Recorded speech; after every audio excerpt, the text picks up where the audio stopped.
एकदा शिष्य गुरूंना म्हणाला, गुरुदेव, देव माणसाची इतकी परीक्षा का घेतो, संकट का देतो? गुरु शांतपणे म्हणाले, जीवनातल्या छोट्या छोट्या गोष्टींकडे पाहिलंस तर तुला उत्तर मिळेल.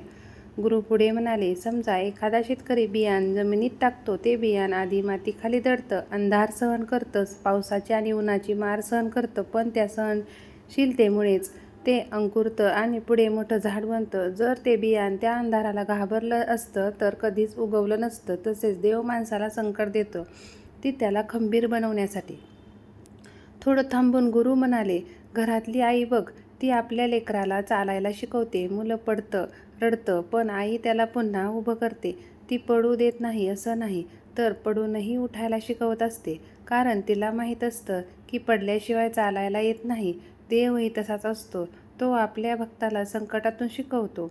गुरु शेवटी म्हणाले, सुखात श्रद्धा ठेवणं सोपं असतं, पण दुःखात श्रद्धा टिकवणं ही खरी परीक्षा असते.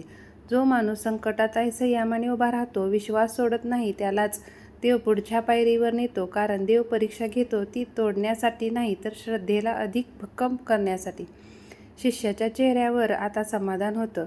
अवधूत चिंतन. श्री गुरुदेव दत्त. श्री दत्त कृपा.